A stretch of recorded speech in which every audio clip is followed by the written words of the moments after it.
Hi, my name's Keith Cooper from Northlight Images. In this short video I'm going to have a look at this, the Epson ET-18100 or 18100, also known as the L18050 in some markets. It's a 6-ink dye ink printer, ecotank printer, so it has little ink tanks here, so it doesn't have cartridges. In particular, I'm going to have a look at the problem of printing on this particular printer with art media. Now, what do I mean by art media? Generally, it's matte media, and you may find it can be relatively expensive. So I've tested quite a few media on this, and I should say right up front that this is a printer that is designed for printing glossy luster photos. It's designed for printing on photo paper.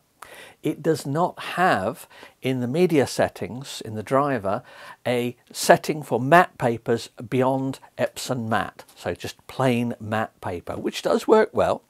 But I wanted to have a look at, could you use any better quality papers in it? Because one of the issues you get is that if you put a thick paper through it, either a Barita paper or a fine art paper, so it's cotton rag paper, the tracking rollers here that guide the paper through, they leave lines, leave slight indentations on the paper, which is enough that if you notice it, it ruins the print for you. So this is not meant for that sort of paper. However, I've got quite a wide range of papers I've looked at, and two papers that I found that work perfectly well in it is this one here. Now this is a watercolour paper. This is a Hahnemühle branded one from a few years ago. Don't know what the current availability of like this, but this is 210 gram. So it's quite a lightweight paper. It's a watercolour paper, but it is coated for inkjet use. It has a texture, which obviously, yeah, if there are any marks, the texture tends to hide them up, but I see none on this. I've also tried Red River's, it's a paper canvas, so it's a canvas style embossing on a paper. That's a bright white, this is a natural white paper. I've made profiles for them, and when I do the main review for this printer I will make all the profiles available. But this is not a printer to get if you want to print on heavy fine art media. It's just not made for that. The clue is if you look in the driver settings, there aren't any for for heavier media. But that out of the way, how well does it do? How am I going to print? Well, here's an image. This is one I took years ago in Colorado. It's a storm front mountain. It's the national. It's the Great Sand Dunes National Park in the far distance there. This is taken in probably around about April, May time, and there is the first flush of green appearing on the sagebrush, and there is a slight green tinge to the cottonwood trees. The leaves are just starting to come out. The same day I went here, it snowed heavily at a later point. So, the weather, this is at altitude, so the weather is very changeable at this time of year. But it was taken a while ago, and it's only an 11 megapixel image. But I happen to know that this process, it can print very easily on something this size. This is A3 plus 13 inch by 19 inch. It's a 13 inch width printer, so it handles this no problem. That's the image. I've opened it up in Photoshop just because I happen to use it. It's an old version of Photoshop on this machine. This is Photoshop CS6. But you could do a lot of stuff with an old version of Photoshop. You don't need the latest and greatest, which incidentally wouldn't run on this Mac anyway, so it's a bit of a moot point. But what I'm going to use to print is I'm going to use Epson Print Layout. Now this is free software from Epson, and it's very good. One of the reasons I use it for demos like this is it's very easy to show, and it's the same whether I'm using it on a Mac or a PC. So I don't get any problems with people saying, yeah, well, that's all right, but you did it on a Mac. Makes no difference for this. I can run this standalone as well, so I could just drop a JPEG image into this. Now, the settings on this, I've selected the printer, if this has to find the printer. I've selected the media type Epson Matte. It is the only matte media type, apart from plain paper, which doesn't really count. Set the size A3 plus, standard paper source, i.e. the slot here. There are no other slots on this. And I've got an orientation landscape. And I've set the margins to give a reasonable margin around the edge here, enough that if I was going to frame it and mount it, I'd have no problems with that. You can print borderless on this at some sizes, but I'm not going to on this particular one here.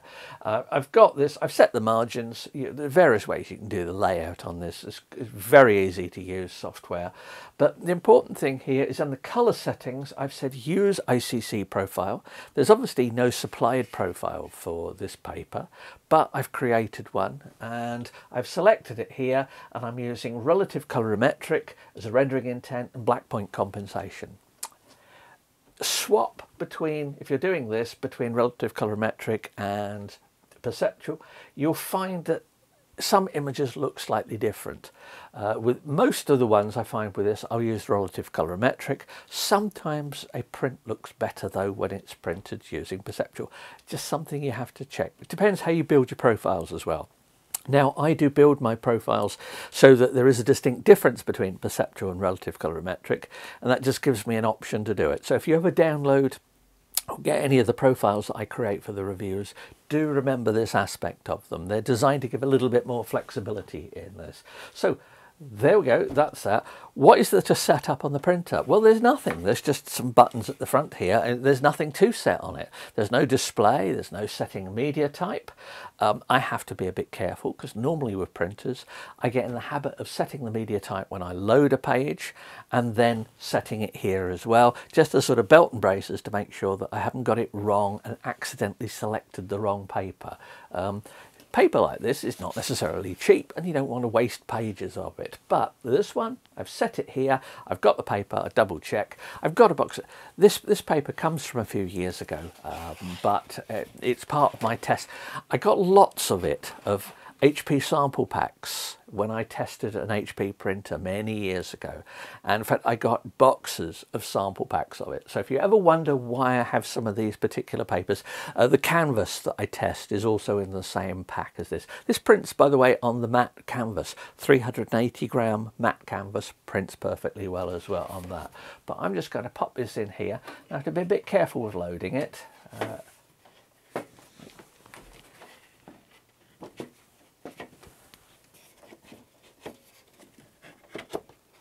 There we go, put that down there, and it's loaded in, and that's all there is to it. I was moved this bit because stiffer papers, sometimes it doesn't quite catch properly here. Now, it's this particular printer, the output tray is not motorized. All it will do if you try printing without the output tray come out here, it will flash some lights here, and you'll wonder what's happened. It's because the tray has not been pulled out. Other models of this have a motorized tray that sort of moves it in and out. Yeah, well, there you go. You get what you pay for in some extent.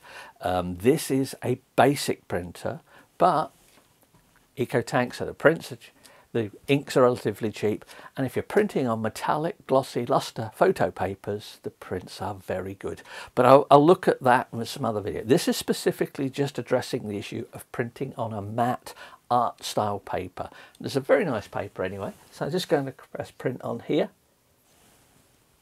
It can take a little while because this is an oldish laptop and it can take a moment. I can see there's a progress bar and it's sending print data. This particular image is being printed at 341 pixels per inch. Now, I know from these printers that sending more than 300 does actually get you a little bit more detail, but this is an old image. If I was printing this at any size, I would actually go back to the original raw file and re-edit the file probably. There we go, it's drawing the paper in and it's printing. Now I'm printing at the high quality setting, and the high quality setting is a bit slower, so the paper you can see is moving relatively slowly here. So we'll just wait and see what happens. Well, after a few minutes, and it's not quick at the high quality setting, and I think it is worth using the high quality setting. Out comes the print. Now I've got a print I made earlier on the same paper here to show there is a difference, that you have to wait. If you're doing profiling for a paper like this, you have to wait for it to dry completely because the tonality will change. The darker colours on this, the heavier ink loading on the is towards the limit of what the paper is happy with. So as it dries, the tone, it will lighten slightly. So be wary about if I look here as the print comes out, I can see a bit of blotchiness in the dark areas. That is purely because the print is damp as it's coming out. So I'll compare it with this one here, which was printed yesterday, and have a look when it comes out, just so you can get an idea. So some papers, they really do take a while to dry. These are dye inks, aqueous water-based dye inks, so they will make you will get a difference on it. Now if I look at this one here, I can see a bit of patterning in the sky, very slight, because I know what I'm looking for. And that's partly because this was an image taken with an 11 megapixel Canon 1DS back in 2004. This is the 2005 edit of the file. So this is one just pulled out of the archive. As I say, I would go back and ask. Now, if I look at this here, I can see that, yeah, it looks a bit blotchy. And to be fair, when I first printed this image, I was quite concerned that it looked wrong.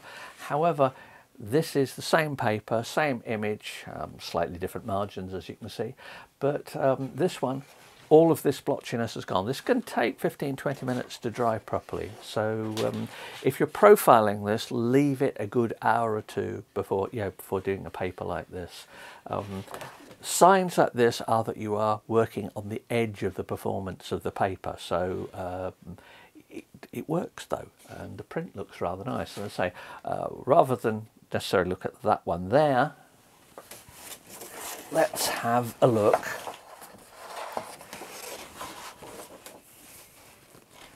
at one I printed earlier. Lots of detail, nice and crisp, no problems whatsoever. This is on a natural white paper, so there's none or very little optical brightener in this. Here's the same image but printed on the Red River canvas.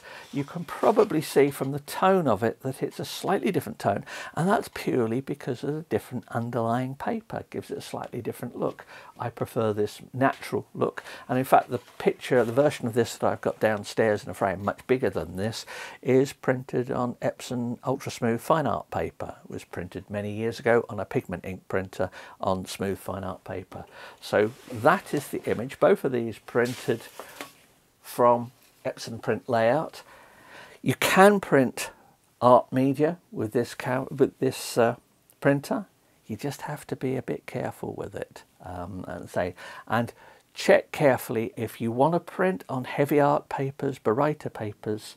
This is not the printer to do it on, even though the inks perform very well, and it's a shame, but this printer is not meant for thicker papers. There is a thick media setting in the driver settings, not in the printer, in the actual print setup settings, because of course there's no screen here or anything to do, so you have to go through on a computer. And there is a thick paper envelope setting, which you might want to use for a paper like this, because this is about 0.3 of a millimeter thick. But this is about as much as you're going to get through this. However, it looks great. So there you go.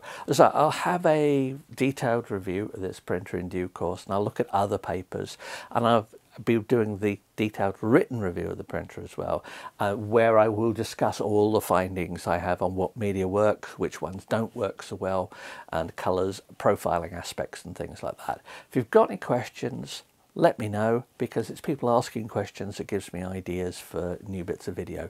So thanks very much, and hope that was of interest. Thank you.